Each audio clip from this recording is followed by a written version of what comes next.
arrancando.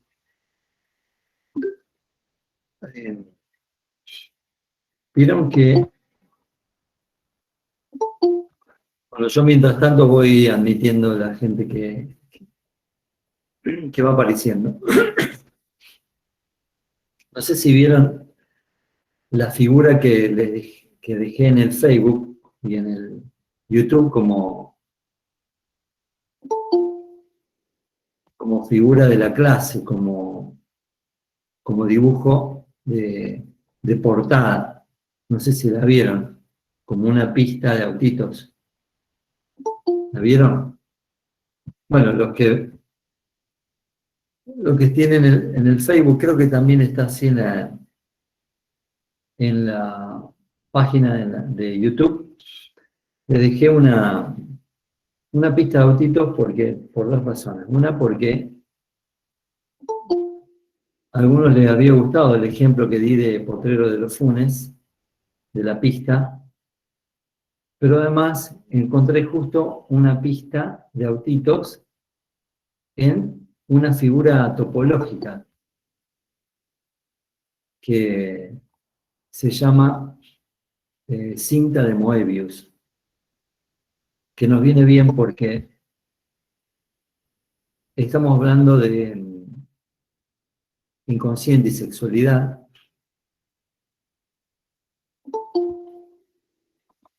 como dos conceptos, dos nociones que van íntimamente unidas, y esa cinta de Moebius, esa figura, tiene una particularidad, que tiene una sola cara. Parece que tuviera dos, pero en realidad tiene una sola. ¿Vieron una cinta común?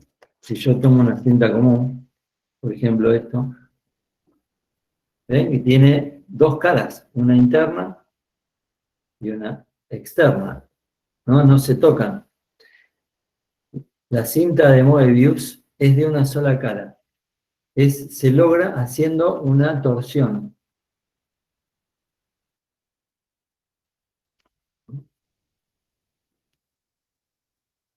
Y ahí te queda una sola cara, ¿no? Por acá está por afuera, pero si seguís, después se mete para adentro. Ese sería más o menos, es un concepto, se usa para pensar la estructura del sujeto. La estructura del sujeto es como una cinta de Moebius. También lo podríamos usar como la relación con el otro. El sujeto y la relación con el otro sería una cinta de Moebius. ¿Qué es del sujeto y qué es del otro? Es como una cinta de Moebius. Es una cinta que tiene una sola cara. ¿Sí?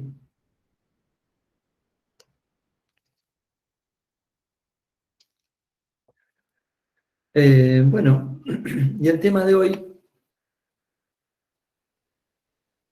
tiene que ver con, bueno, algunos conceptos que vamos a empezar a desarrollar respecto de la sexualidad, que, como ya le venía diciendo, es constitutiva del sujeto. Así que vamos a arrancar con una serie de conceptos muy, muy importantes, muy interesantes y también es un tema bastante controvertido por algunas cuestiones. Por ejemplo, como le decía antes, porque aborda el tema de la sexualidad infantil. Es decir, el psicoanálisis plantea que los niños no son angelitos puros, ¿no? Sino que hay una sexualidad funcionando desde el primer momento de la vida, ¿no?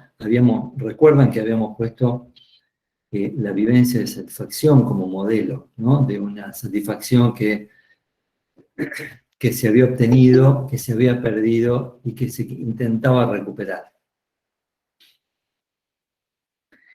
Freud comienza un libro, ustedes lo tienen ya subido en el campus, que es el texto, uno de los textos más importantes de Freud, que se llama Tres ensayos de teoría sexual.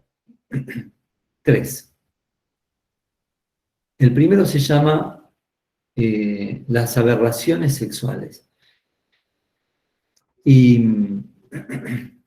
sobre eso habría que decir algo, porque parecería raro que está hablando de la estructura del aparato psíquico, del inconsciente, de las huellas, que tengamos que meternos en este momento con algo que Freud plantea como una aberración sexual. ¿Qué sería una aberración sexual? O una perversión sexual. ¿Por qué irnos a ese tema? ¿No? ¿Qué tiene que ver con lo que estamos hablando? Y bueno, tiene mucho que ver porque este tema con el cual comienza su primer ensayo sobre teoría sexual, Freud, demuestra algo absolutamente humano. Demuestra uno de los conceptos que Freud va a proponer, que es el concepto de pulsión, que es diferente de lo que sucede con el instinto en los animales. Los humanos nos manejamos y estamos en un campo de fenómenos que tienen que ver con la pulsión sexual. Y ahora vamos a definir. Entonces, este primer ensayo es como si demostrara ese concepto, que es hay una fuerza, un empuje de lo sexual del sujeto hacia un objeto con el cual intenta satisfacerse, pero ese objeto ya no es un objeto natural, ni está comandado por los genes, ni es hereditario, ni tiene que ver con la transmisión de la especie, sino que tiene que ver con que se atravesó el lenguaje y al atravesarse el lenguaje cambió el instinto en pulsión. En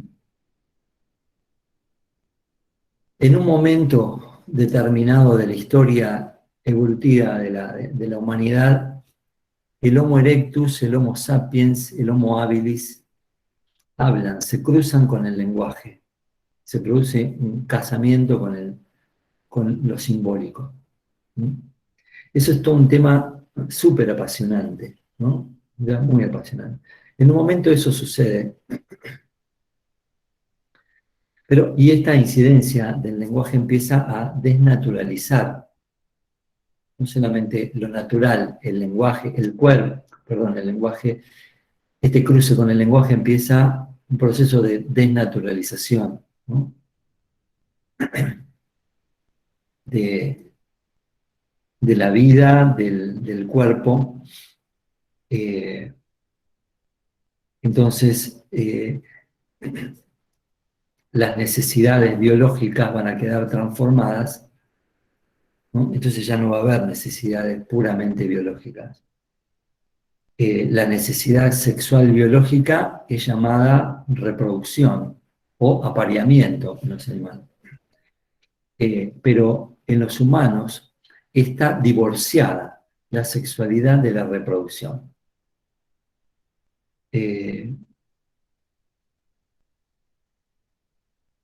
Entonces, por eso decimos que la sexualidad humana ya no será exclusivamente biológica y reproductiva, ¿no? Sino pulsional. No será instintiva, sino pulsional. Algunos ejemplos, ¿no? De que hay un divorcio entre la sexualidad biológica y la sexualidad pulsional. La sexualidad en tanto reproducción.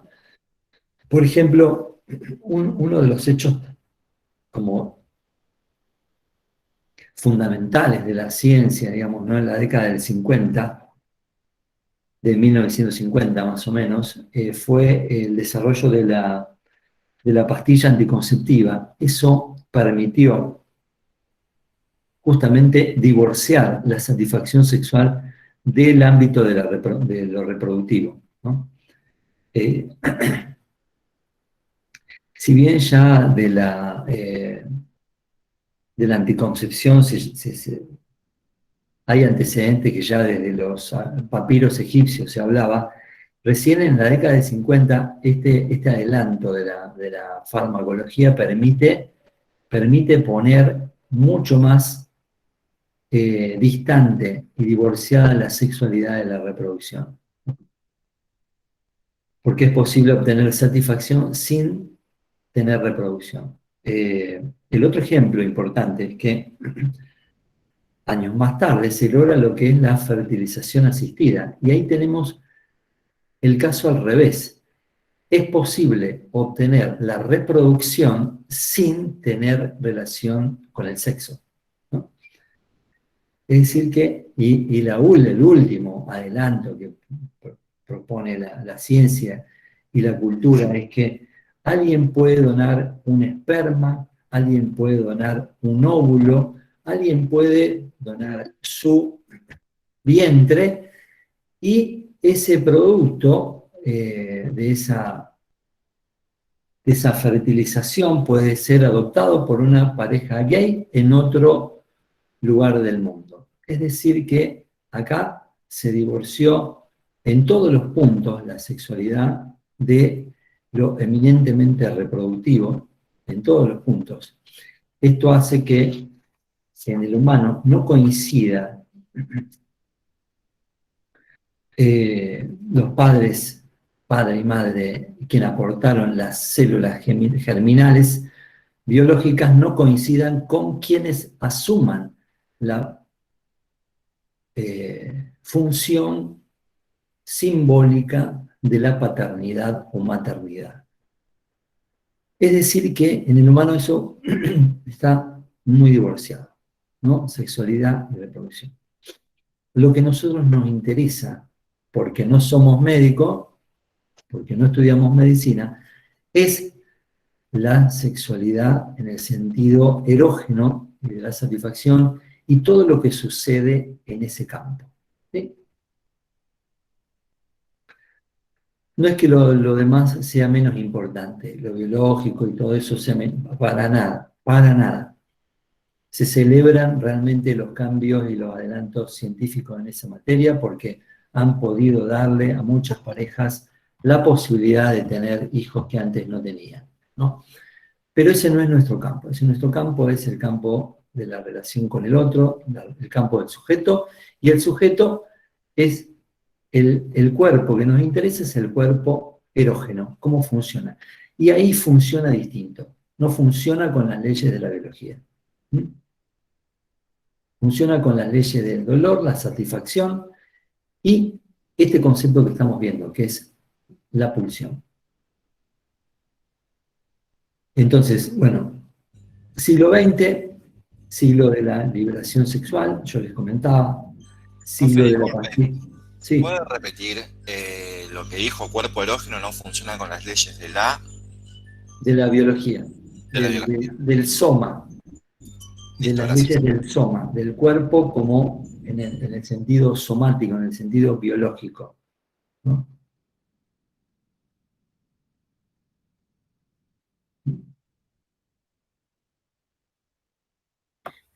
Profe, y lo que habíamos dicho de el campo, o sea, que nos toca a nosotros, funciona con el dolor y con qué más había dicho. Dije el placer, la Ajá, satisfacción todo eso. y La todos estos pulsional. conceptos, y la pulsión, que es este concepto que estamos viendo ahora, ¿no? Es un cuerpo que, porque se atravesó el lenguaje, lo hizo funcionar de otra forma. Yo les voy a dar ejemplos. Ejemplos no le van a faltar de esto.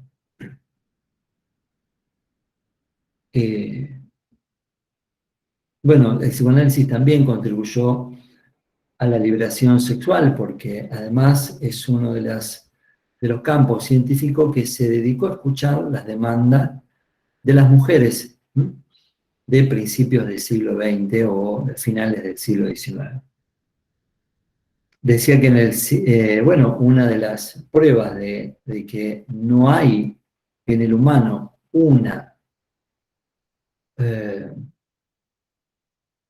no existe en el humano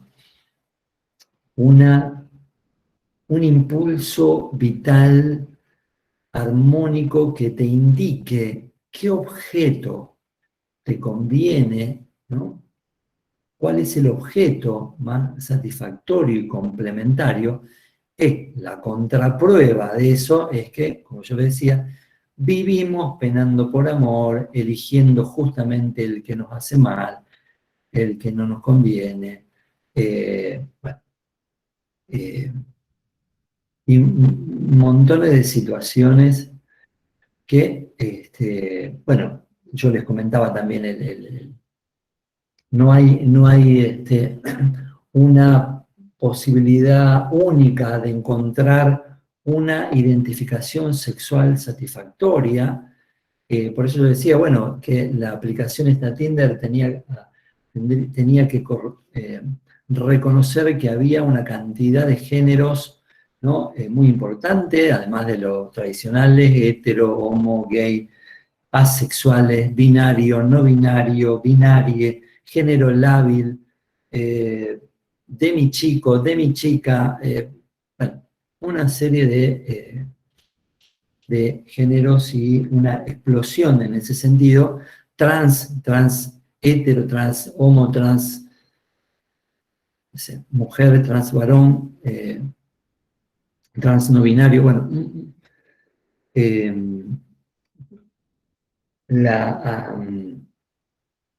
indican que tampoco, digamos, en el humano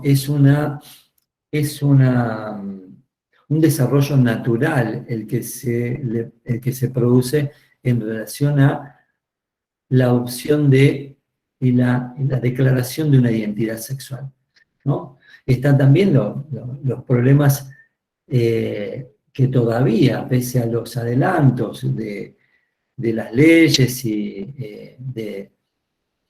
sobre la igualdad de sexo, sobre los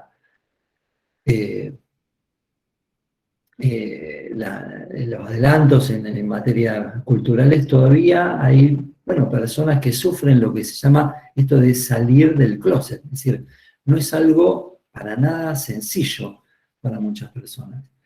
Quiere decir que pese a toda esta liberación de la sexualidad, sigue habiendo angustia, síntomas, inhibiciones, impotencia, que indican la presencia del malestar, ¿no? No hay un impulso vital armónico que nos indique cuál es el objeto que nos conviene, como sí sucede en el animal. Cuando saco a mi perro, Fidel, y huele una hembra en celo, listo. Es decir, no hay es una relación que se establece directamente, se produce, bueno, cuando se produce en la época del celo, bueno, y que, bueno, ahí no hay dudas, digamos, ¿no? De que es posible ahí el apareamiento, ¿no? Pero en el humano no hay fórmula ni receta de qué significa ser hombre, ser mujer, ser gay, ser trans, y de cómo tener un encuentro armónico con el otro.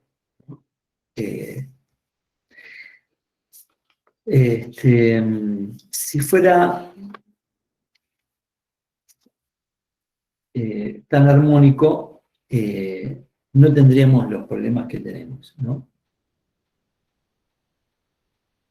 Gran parte del porcentaje de las consultas que llegan a un psicólogo son por problemas con la relación con el otro sexo. Cuando digo otro sexo, lo digo como como hetero, como otredad, ¿no? No digo que sea solo heterosexual la relación, ¿sí? El otro, el partener, sea quien sea, ¿sí?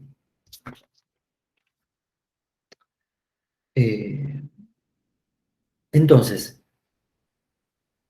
en este primer ensayo, lo que plantea Freud es justamente toda esta apertura que se le brinda al humano de la cantidad de objetos que le son satisfactorios o insatisfactorios, ¿no?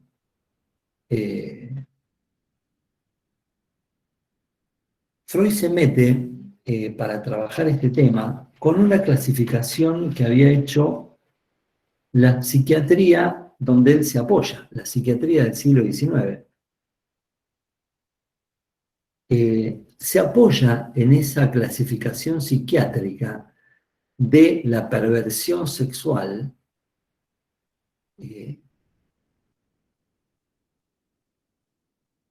¿Por qué? Porque en el humano se presenta así, se presenta la sexualidad, se presenta constitutivamente perversa. Él se apoya en esa clasificación de la psiquiatría del siglo XIX. Vamos a ver por qué. Esta psiquiatría decía que todo aquel humano que desvíe su objeto y su meta, es decir, que desvíe su fin, sí, y su meta, sería considerado como patológico. Es decir, todo aquel que no sea heterosexual y tenga por fin la reproducción, podría considerarse como una conducta aberrante o perversa, es decir, patológica, ¿no? Esta era la clasificación de la psiquiatría. Desde el beso, uno podría decir, porque el beso no implicaría una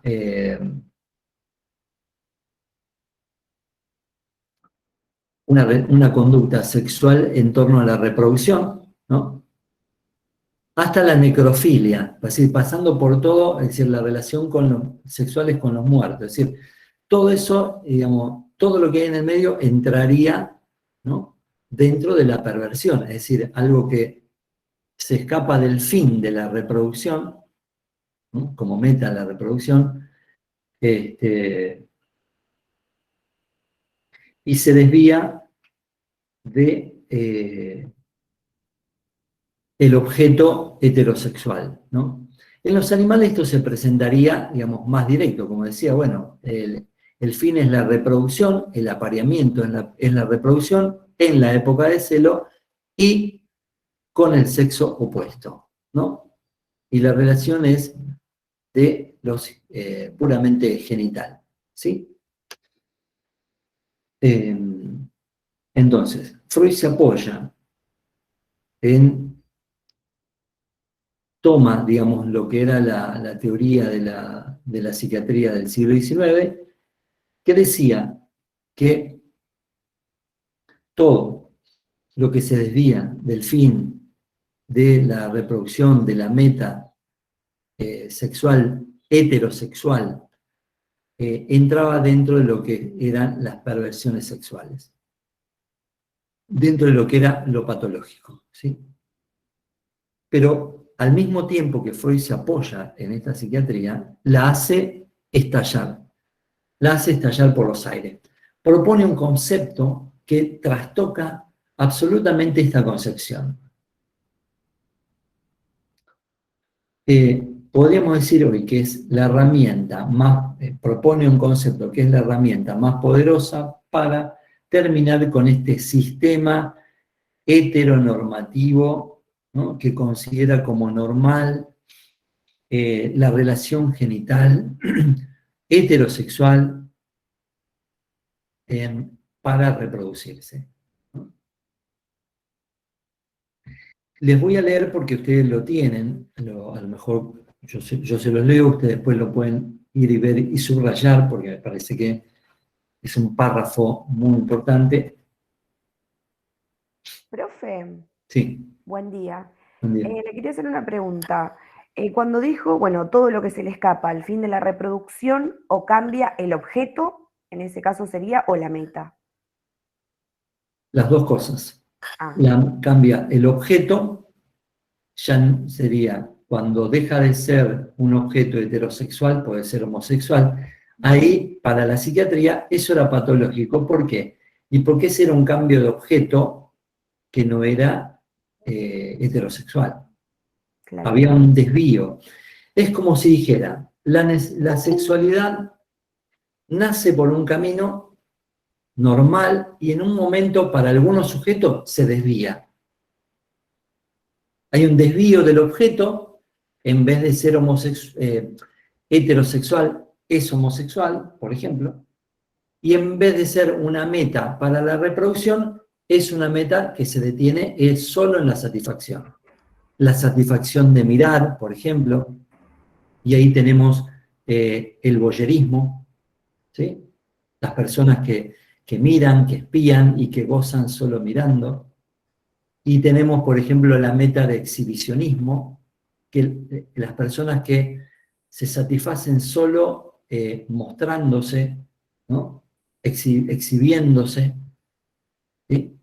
Es decir, todas metas que no llegan a la reproducción, están desviadas de la reproducción. Todo eso era considerado patológico, ¿sí? Perfecto. Para la psiquiatría del siglo XIX. Entonces, para esa psiquiatría había una sexualidad normal y una sexualidad desviada. El psicoanálisis, ¿qué va a decir? La sexualidad nace desviada, muchachos. No es que primero iba bárbaro, qué sé yo, y en la adolescencia se desvió, se fue al carajo. No, la sexualidad nace. Es más, uno de los conceptos más revolucionarios que también vamos a tener que desarrollar, es que el niño es una especie de pequeño perverso polimorfo. Es decir, el niño tiene en germen todas estas desviaciones de la sexualidad. El niño le encanta exhibirse, salir y correr en pelotas por ahí, ¿no? Tiene toda esa, ¿no? Le encanta tocarse, ¿no? Y obtiene satisfacción. ¿Mm? Bien. Perverso polimorfo, exactamente. Polimorfo quiere decir que tiene muchas formas. ¿Eh? Entonces,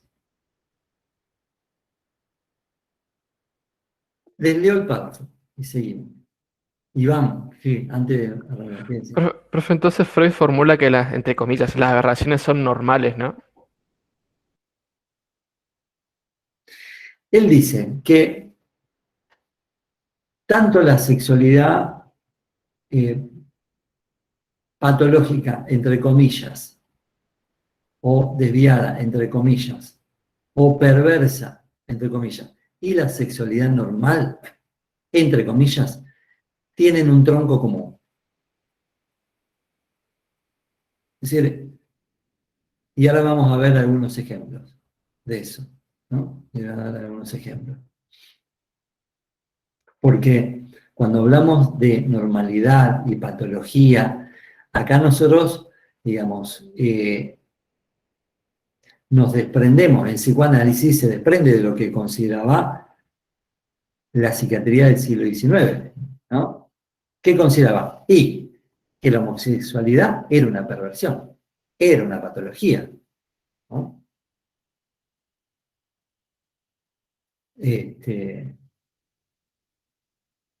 Es más, hasta, sí, habría que buscarlo, ¿no? Pero yo sé que, por ejemplo, hasta la década del 50, 60, digamos, del 50, creo, en algunos países era considerada un delito directamente la homosexualidad, ¿no?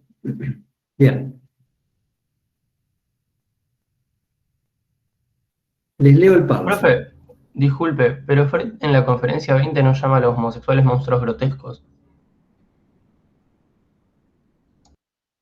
¿Tenés el párrafo ahí?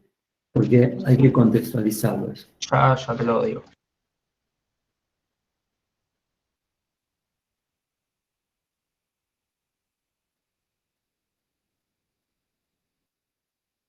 ¿Lo tenés? Sí, lo estoy buscando. Bueno, vos buscalo mientras tanto, ¿no? Después lo vemos porque esos son temas que hay que contextualizar, ¿no? Porque lo que yo le estoy diciendo es que justamente no está diciendo que no son ningunos monstruos, ni personas anormales, ni patológicos. Yo lo encontré acá, A es lo ver, que dijo a ver, Enzo. Bueno, se ve que él venía hablando sobre la homosexualidad y después encamina diciendo, por su diversidad y su anomalía, a ver, solo son que no te escucho bien. Léelo un poco Ay, más. perdón. Él se ve que viene hablando sobre la homosexualidad y dice, por su diversidad y su anomalía, solo son comparables a los hombres, a los monstruos grotescos que Bruegel ha pintado en la Tensión de San Antonio, o a los dioses y fieles olvidados que Flaubert hace desfilar en larga procesión ante su piadoso penitente. También más arriba dice, por cierto, que ellos no son, como gustarían proclamarse, una cepa selecta de la humanidad, sino que incluyen por lo menos tantos individuos inferiores e inútiles como es los que hay en cualquier otra variedad en el orden sexual. Bueno, justamente está diciendo, me parece lo contrario, ¿no? Que no hay, digamos, seres especiales, digamos, ¿no? En el orden de la homosexualidad, que pueden ser tan, como creo que escuché lo que decía ahí, eh, tan importantes o tan inútiles como en cualquier otra, digamos, definición sexual o identificación sexual. O Esa era una teoría de Breuer, entonces. no tienen nada, ¿Es así, profe? pueden ser tan monstruosos como cualquier otra identificación sexual, ni mejores ni peores, exactamente. Entonces, Freud relaja todo y ahora les voy a dar el concepto que termina por, me parece a mí, por hacer estallar esta diferencia entre lo patológico y lo normal, entre lo grotesco y lo sublime, ¿sí? Que nos vincula a todos desde un mismo modo de constitución. Les leo el párrafo. Fíjense que esto es lo que dice Freud, ¿no? Y este es su concepto, ¿no? Se los leo. Está en la página 134 de los 3 ensayos. Dice, paramos mientes quiere decir, tengamos en cuenta, nada más que está dicho en su lenguaje, paramos mientes en que concebíamos demasiado estrecho el enlace de la pulsión sexual y el objeto sexual. La experiencia recogida con los casos anormales nos enseña que entre pulsión sexual y objeto sexual no hay sino una soldadura que corríamos el riesgo de no ver a causa de la regular correspondencia del cuadro normal donde la pulsión parece traer consigo el objeto. Ello nos prescribe que debemos aflojar en nuestra concepción los lazos entre pulsión y objeto. Es decir que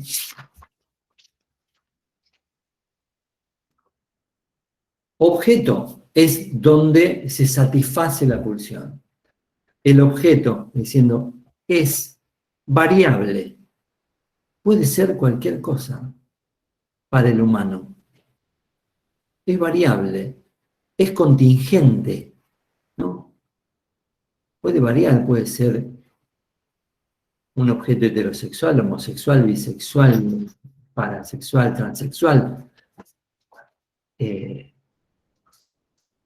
propio cuerpo. La pulsión es ese empuje que lleva a la satisfacción, que intenta satisfacerse con el objeto. Es esa fuerza, Freud lo dice de muchas formas. Es como una fuerza interna que al cruzarse con lo psíquico, al cruzarse con el lenguaje, transforma el cuerpo biológico en el cuerpo erógeno. Pero es esa fuerza interna, esa fuerza constante. Constante porque no tiene época de celo como los animales. Es todo el año, sería. Es en todo momento. Busca repetir.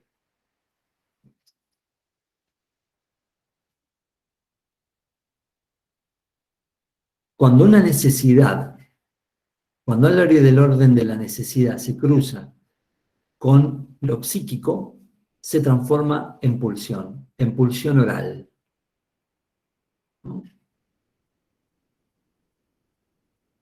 Freud dice que la pulsión es un concepto que es un límite entre lo psíquico y lo somático. ¿Por qué? Y porque es como que lleva al campo de lo psíquico algo que nació en el cuerpo, en el soma. El hambre nació, sería en el soma, en el cuerpo, y por el atravesamiento de los signos, del lenguaje y de lo simbólico, llegó al campo de lo psíquico. Entonces hizo ese pasaje, ¿no? Profe, perdone, usted dijo, cuando una necesidad se cruza con lo psíquico, Termina ¿qué en palabra? pulsión oral. Termina en pulsión oral. ¿Termina en qué? En que el objeto se multiplica. Ya no es el comer por el hambre, es comer en el orden de la satisfacción. Comer el objeto que te produce la satisfacción. Y están las dos escuelas, lo dulce y lo salado, ¿no?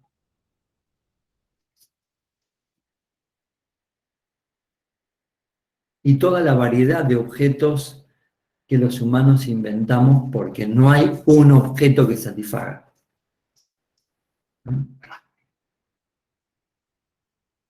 Me acuerdo, tengo un amigo que antes trabajaba en un bar, siempre cuenta esto, que me pareció muy gracioso y que viene a cuento. Trabajaba en un bar de mozo.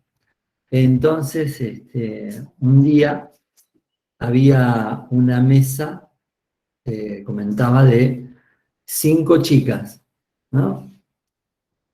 Entonces, bueno, les toma el pedido y una dice, yo un café, yo un cortado, yo un apenas cortado, yo un cortado a mitad y mitad, y yo una lágrima. Él fue y pidió, haceme 5 cortados. ¿No? Fíjense, ¿no? La variedad de objetos, ¿no? Que tenemos que nombrar porque no hay un objeto que nos satisfaga plenamente, es decir, siempre, y bueno, y eso es lo que hace que el lenguaje se cruce. Entonces tenemos toda esa variedad de pedidos de café, digamos, ¿no? Que cada uno le encuentra ese gusto particular, o muy subjetivo, podríamos decir. Entonces tenemos toda la variedad de objetos, el mate, el cigarrillo, bueno. Y el mate, bueno, también, ¿no? La variedad. El mate se cruza con lo cultural y bueno, y es todo un rito incluso para algunos. Yo tengo amigos que si le tocas el mate o la bombilla del mate, sí, te hacen juicio, te pueden hacer un juicio. ¿Vos sos uno, Gaspar? Bueno. Los que toman mate amargo y le ponen azúcar. Ahí Wow. se arma tremendo lío. Sí, bueno, eso, tremendo. Sí, por ejemplo, mi mamá no me deja tomar en su mate si tomo dulce, porque dice que le queda un gusto y nada que ver, o sea. Sí, ¿cómo que nada que ver? Le arruinás Yo el no mate siento la amargo. diferencia. Mate. Pero bueno, fíjense, ¿no? Es variadísimo lo que estamos hablando de la pulsión oral. Lo mismo sucede con cualquiera de las zonas erógenas del cuerpo, porque esta es otra cuestión. La pulsión, una de las características, si han entendido el concepto, una de las características es que es parcial. No hay una pulsión genital total que toma al otro total como objeto, se satisface en forma total con el otro, sino que son partes del cuerpo que se satisfacen independientemente una de otras, ¿no?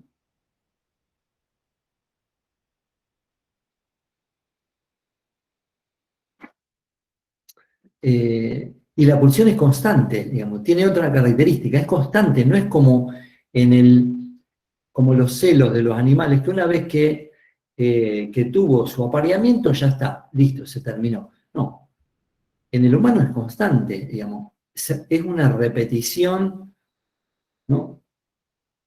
Que es de, por ejemplo, comer, que no es solo por necesidad, ¿no? Profesor, buen día. Disculpe, el párrafo ese que usted leyó que dijo que era bastante importante, no lo tenemos o no lo encuentro yo. No sé. Bueno, después buscarlo. No, no lo tenemos, profe. Salta de la 120 a la 153. Lo Bueno, buscamos en el campo y estaba desde la pasada de la 113 directamente a la 153. La página bueno, Claro, 134 no este está. me parece importante que ustedes lo tienen grabado, lo pueden recortar, ¿no? Después lo pueden escribir si quieren. ¿Sí? Sí, buenísimo. Ya queda grabado en la clase. Entonces decía, la pulsión es parcial, toma partes del cuerpo.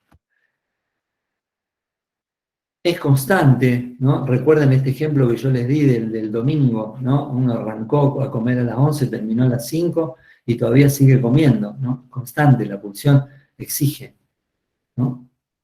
Se repite, renueva. Y también es esa satisfacción del modelo de la vivencia de satisfacción, donde nunca coincide el objeto encontrado con el buscado. Como que no coincide, entonces relanza la búsqueda. ¿Sí? Entonces, conclusión, si el enlace de la pulsión es lábil con el objeto, es contingente, es lábil, quiere decir lábil, que es cambiante, que es variable, esto se quiere decir que no se puede pervertir un instinto que no existe. No se puede desviar lo que ya está desviado. ¿Sí? Esto es importante que lo entiendan, ¿eh? No es que no se puede desviar la sexualidad que era heterosexual y en un momento se transforma en sadomasoquista. No. No es que arrancó derechita y después se desvió. No. Nace con toda esta apertura de objetos. ¿Por qué? Y porque el lenguaje le brinda esa posibilidad. Le brinda la posibilidad de variar objetos y eso hace que nunca sea un objeto único que colme y que anule para siempre la satisfacción pulsional.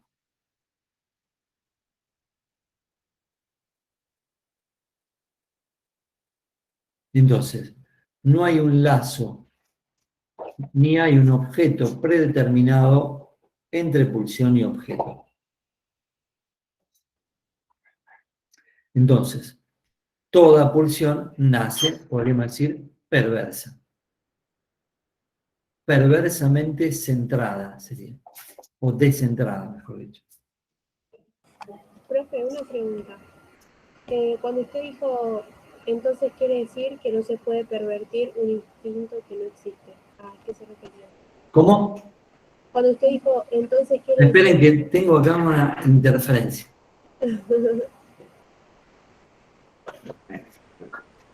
Un segundito. Sí.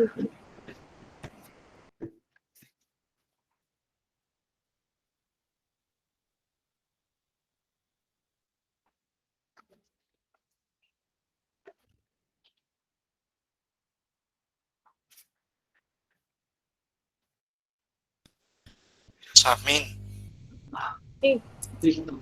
lo que yo había notado es que el hábil es cambiante, no se puede pervertir un instinto que no existe, o sea, no se puede desviar algo que ya está desviado. Ah, listo. Era Eso había notado yo. sobre eso que había dicho. Gracias.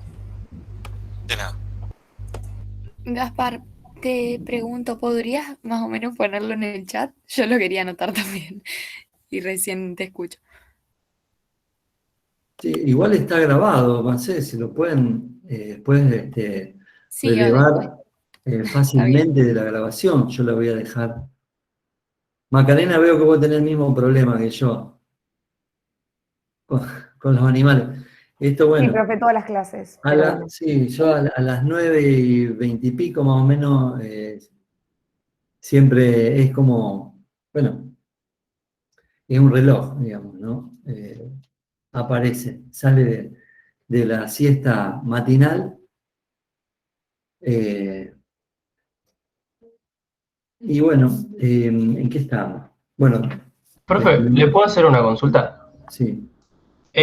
Porque creo que en un libro Freud habla de una bisexualidad originaria, ¿puede ser?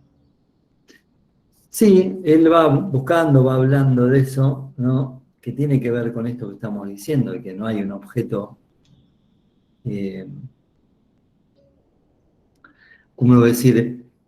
Que todos los objetos sexuales y las posibilidades están servidas, digamos, ¿no? Para el humano, es decir, son todas posibles, ¿no? ¿Por qué? Y porque no hay un objeto único de la pulsión, eso es lo que dice, ¿no? Puede ser homosexual, heterosexual, bisexual. Eso quiere decir que la pulsión no tiene un objeto determinado. Después puede haber nombres descriptivos para todas esas formas de sexualidad, que como les decía antes, para la psiquiatría del siglo XIX había algunos nombres. Por ejemplo, a los homosexuales se les decía invertidos, ¿no? El término homosexualidad fue después tomando más importancia. Hoy tienen otros términos, ¿no? Está el término gay, pero hoy hay una multiplicación de denominaciones, ¿no? En torno a la sexualidad. Pero eso es en el orden descriptivo. Es decir, lo que estamos planteando acá es que todo esto es posible porque en el humano no hay un instinto sexual, ¿no? Y lo que hay es lo que Freud llama el Trieb. Trieb es la palabra alemana que significa pulsión.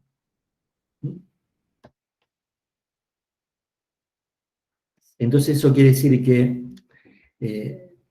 por ejemplo, había una serie, hay una serie que se llama Billions, que es un juez federal de Estados Unidos que persigue a los lobos de Wall Street, ¿no?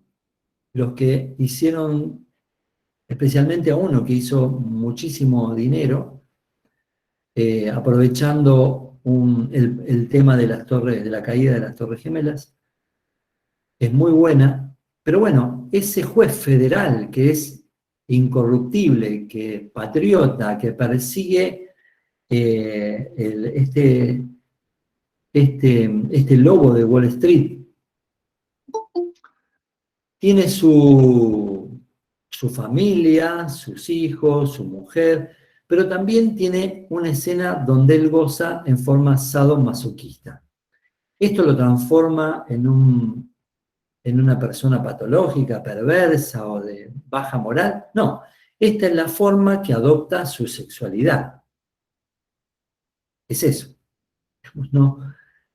Y bueno, ¿por qué es posible? Y es posible porque la pulsión y el objeto tienen un enlace lábil.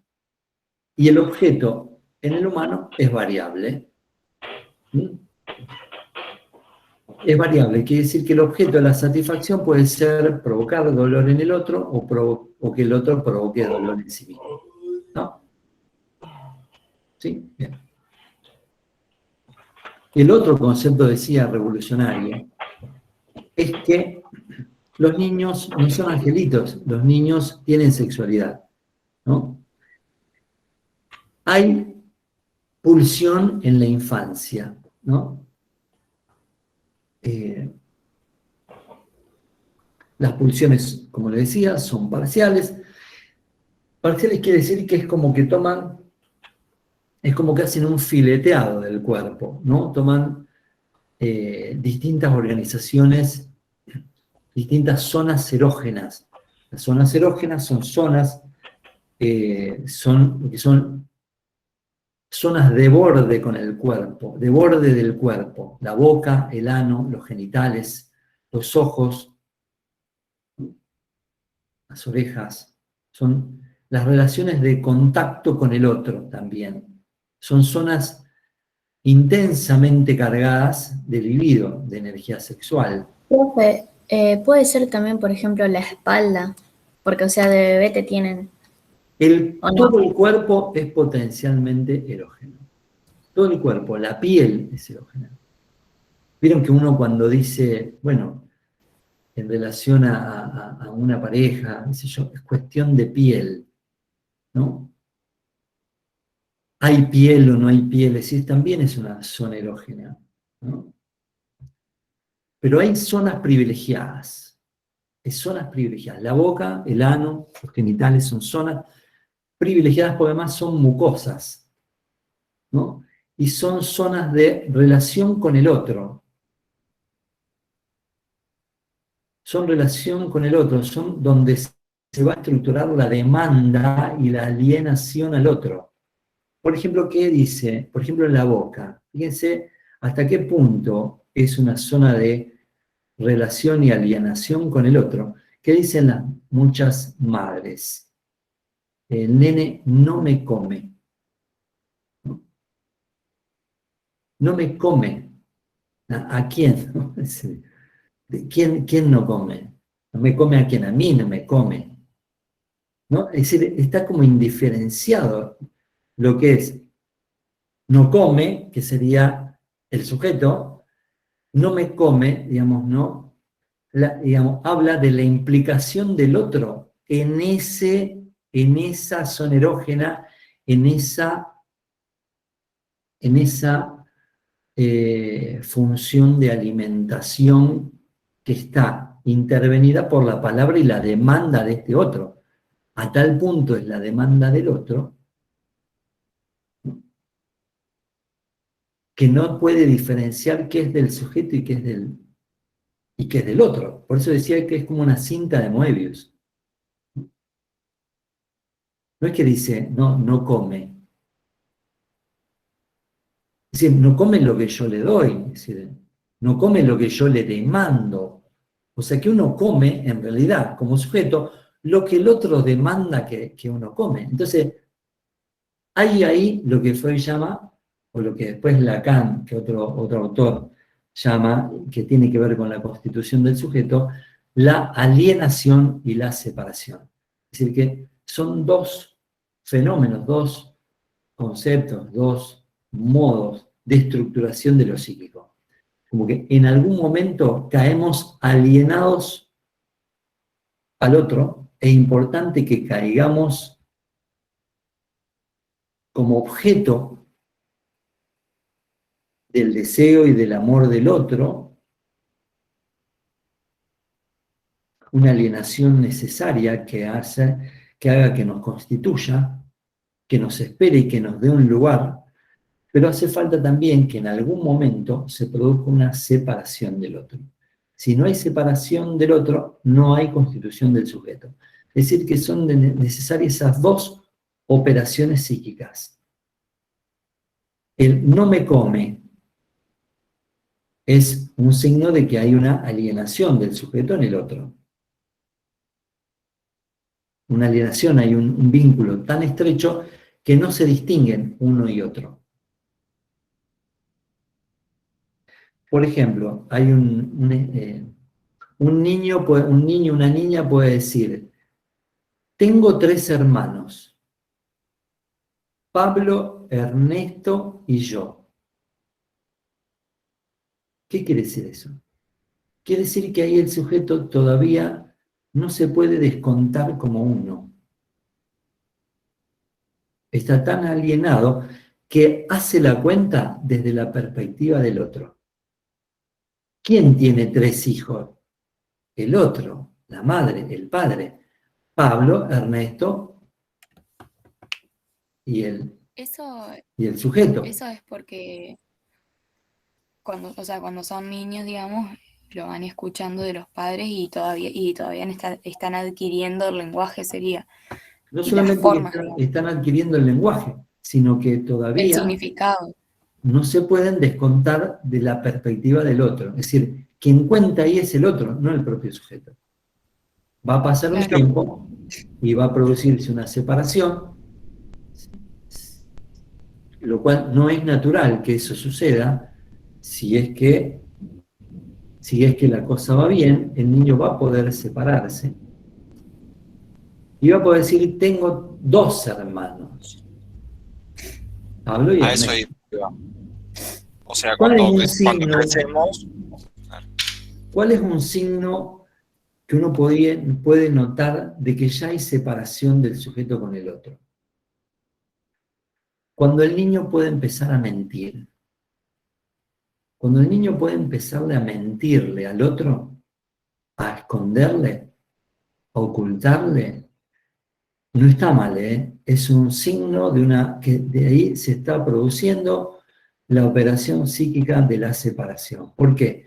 Y porque ya el otro no lee todo sobre mí, no sabe todo sobre mí, no piensa todo sobre mí. Hay una parte que se le escapa. Esa parte yo se la puedo ocultar. Así que no hay que enojarse tanto con que los pibes mientan. ¿No? Es parte de esta operación que hace posible descontarse del otro. De que uno no sea un entero del objeto del otro.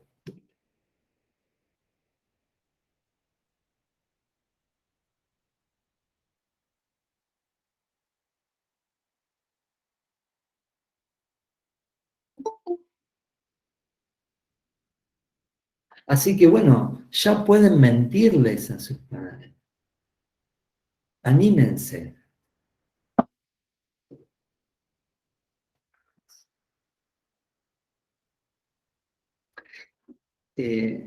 No es garantía que exista una separación. Es más, esta separación, ya lo vamos a ver en otras clases, también se tiene que producir en otra operación psíquica que va a suceder más adelante, que es en la adolescencia, en la pubertad. Y tampoco ahí, y por algo, suceden muchas crisis adolescentes, llega un momento que el sujeto tiene que separarse para buscar un objeto exogámico, es decir, fuera de la relación de amor y deseo que tenía con los objetos endogámicos, o sea, dentro de la familia. Y a veces, el otro, este otro con el que vos convivís, tu papá, tu mamá, quien sea, no te convalida en esa nueva función y te sigue pensando como un niño, una niña o un niñe. Y no te convalida esta salida, esta separación. De ahí muchas rebeldías a veces, ¿no? A veces. Pero esto es otro momento. Por eso digo que esto de alienación y separación se va a ir dando como fenómenos de estructuración del sujeto. Decía, no es garantía. Hay una serie, yo les dije que ejemplos no le iban a faltar. Hay una serie que se llama Sex Education. Yo vi solo un solo capítulo, pero recojo de ese capítulo lo siguiente. Para el que no la vio, se trata de, ni es tampoco obligación de que la vean, es una serie de, bueno, un adolescente que está en la secundaria, que no recuerdo cómo, pero se transforma en una especie de consultor sexual para sus pares. ¿Sí?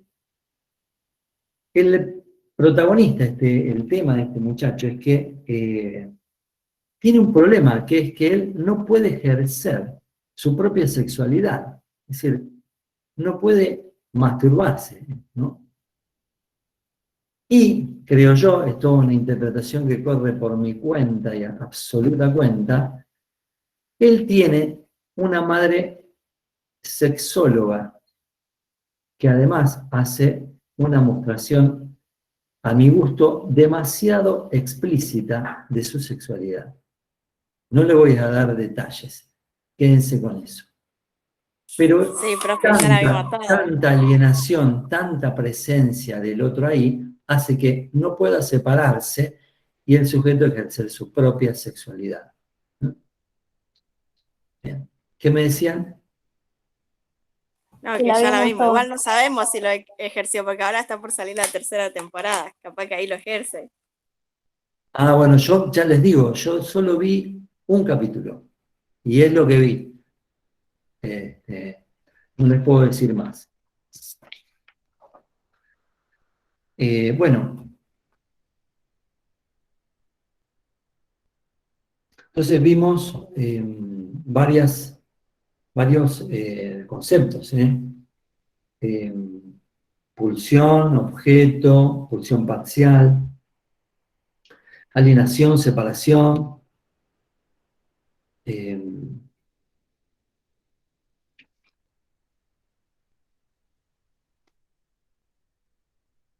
¿Qué más?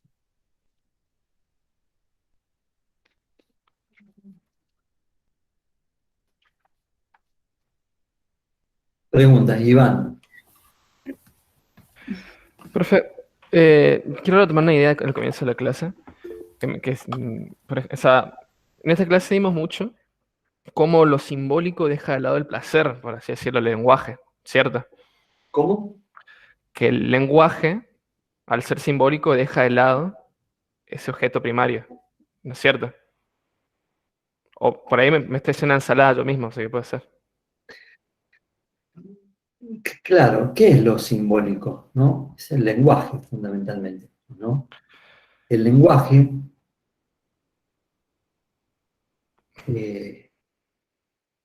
al cruzarse en la vida del humano, hace que los objetos inauguren una variedad de objetos de placer, ¿no? Que tienen estas características que nombramos antes, digamos, ¿no? Que son variables, adoptan muchas formas, siempre es una satisfacción incompleta, es parcial, toma una parte del cuerpo. Es decir, lo simbólico transforma el cuerpo. Claro, Lo transforma y lo deja de ser, lo anula como un cuerpo natural. Claro, pero mi pregunta recae más en esto. A ver. Por ejemplo, si yo digo guiso, a mí se me viene a la psiquis el sabor del guiso mediante alambre, por ejemplo. O guiso, factura, qué sé yo. Entonces, claro, esto simbólico también está relacionado en cierto modo con lo biológico, me gustaría pensar. No, es que no es solo, por eso decía, una cosa es el proceso, una cosa es el campo de lo biológico. Es cierto que vos necesitas comer, saciar tu hambre para vivir. El problema es que el humano no sacia el hambre solamente para vivir. Lo que hace el humano es que lo que busca es que no se le escape la satisfacción, porque sin satisfacción ni siquiera se sostiene en lo biológico. Hay ejemplos muy, muy terribles que están en un libro un clásico, que es un libro de René Spitz, un psicólogo estadounidense, austríaco, creo que después emigró a Estados Unidos, algo así, que se llama El primer año de vida del niño, que estudiaba a los niños o niñas que estaban en internados, ¿no? En hospitales. Niños que morían de lo que se llamaba depresión anaclítica, es decir, y marasmo. Marasmo. ¿Qué quería decir? Un niño alimentado, solo alimentado, nutrido las veces que hacía falta, se moría. ¿Por qué? Y porque si el alimento no viene con un deseo, con un otro, con una demanda del otro, con el amor del otro, si no viene enredado a la satisfacción, tampoco se sostiene la vida. ¿No? Está tan relacionada la nutrición nuestra, humana, con el otro, con la satisfacción, que si no existe la satisfacción, tampoco, si se pierde la satisfacción, no hay modo de que se sostenga ni siquiera en lo biológico. O sea que lo biológico necesita del orden de satisfacción, del orden erógeno también para vivir. Nadie vive solo comiendo lo que necesita.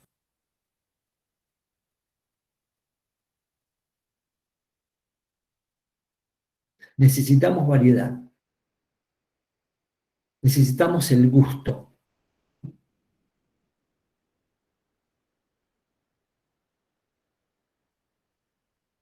Si no, tampoco se sostiene en el orden biológico. Si no hay satisfacción, mejor, digamos, sería no comer, algo así.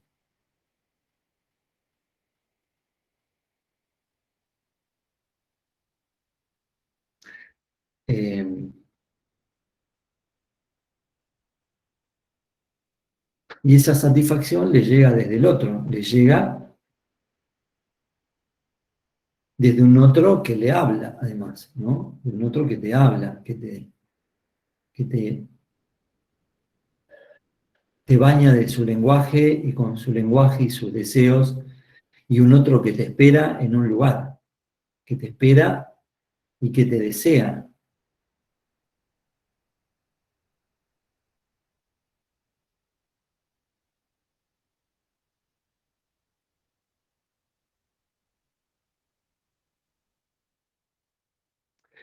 Un niño solo, hay experiencias, ¿no? Pero no solamente esta de Spitz, a lo largo del mundo hay gente que ha intentado hacer esta experiencia de solo alimentar, ¿no? A un sujeto sin hablarle, digamos, ¿no?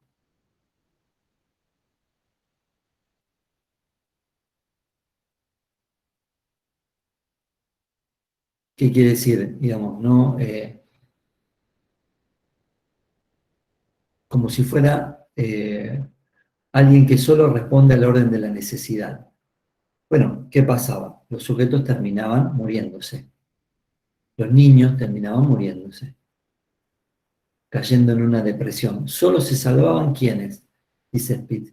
Y aquellos que tenían alguna relación por alguna causa extraña o alguna relación con alguna persona en particular, con alguna enfermera, que dijera, bueno, que hiciera una especie de selección, bueno, ¿no? De alguien que se encariñó con tal niño o niña, ¿no? Eso se salvaba, ¿no? Pero si un niño es solo alimentado, ¿por qué también se cambió?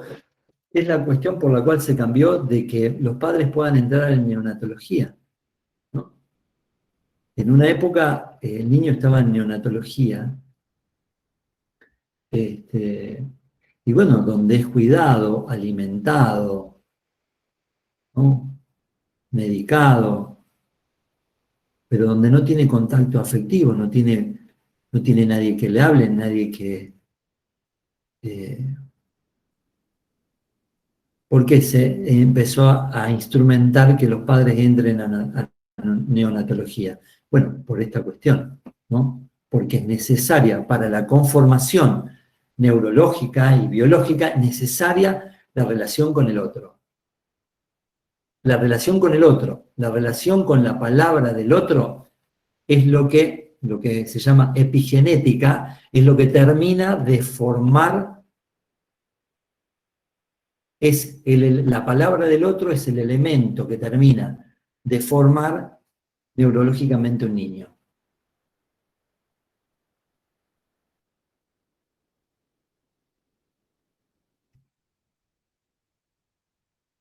Si hay un médico o médica en la sala, lo podrá lo podrá confirmar. También los que somos madres o padres lo podemos confirmar por la relación que tuvimos con nuestros hijos. O sea, porque yo lo alimenté, yo le hablé y vi que eso ayudaba a todo su proceso. No es lo mismo cuando yo alimentaba a mi hijo sin una palabra de amor, una caricia, a que solamente le diera la mamadera. Y hay una cuestión importante, claro, exacto. Niños que podían solamente ser alimentados caían en una depresión y en el marasmo y en la muerte, ¿no? Estando bien alimentados, ¿no? ¿Por qué? Bueno, porque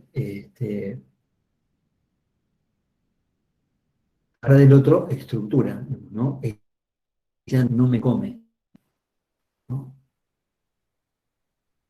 Que funciona la relación con el otro y el sujeto como una cinta de Moebius, como yo les comentaba antes.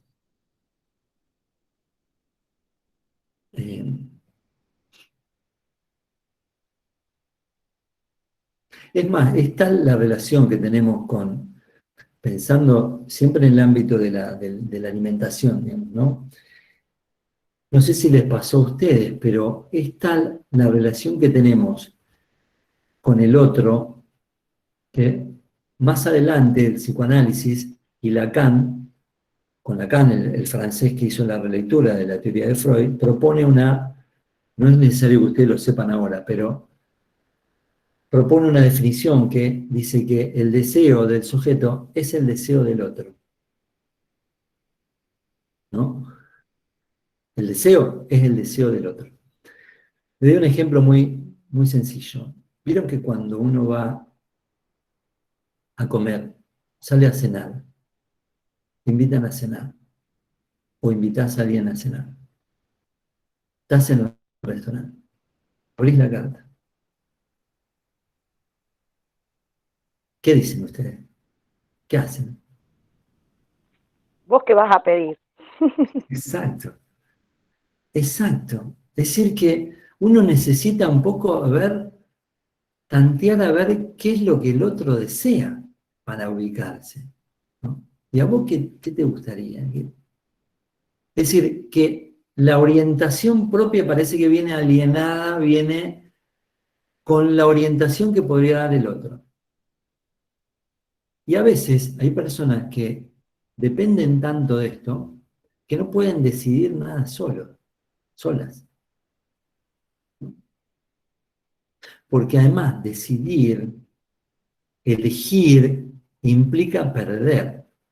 Cuando vos elegís algo, estás no eligiendo otra cosa. Y hay gente que no se las quiere ver con eso. No se las quiere ver con perder algo. Entonces, ¿qué es mejor? Y que el otro decida. Que decida el otro. A mí me pasa... Incluso diría que decidan los astros. A ver qué dicen los astros hoy. A ver si las estrellas deciden por mí. Porque yo, ni idea.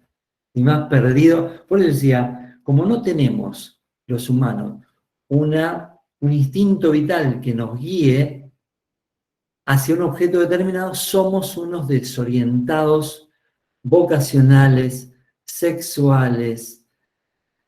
Andamos desorientados, ¿no? Lo bueno para nosotros es que gracias a eso podemos seguir alimentando a nuestros hijos y va a haber problemas y va a haber malestar y nosotros vamos a tener mucho trabajo siempre.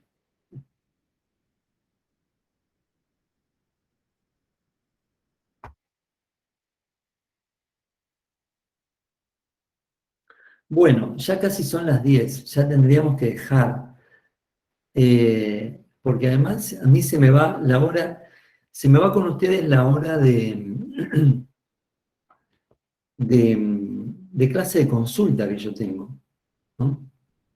Nos copamos hablando, me parece, nosotros, y yo también, y se nos va la hora, así que seguimos la clase que viene.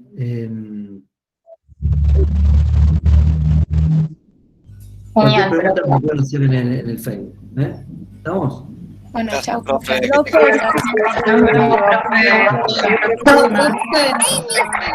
Profe, disculpe. Chao, chao, hermosa.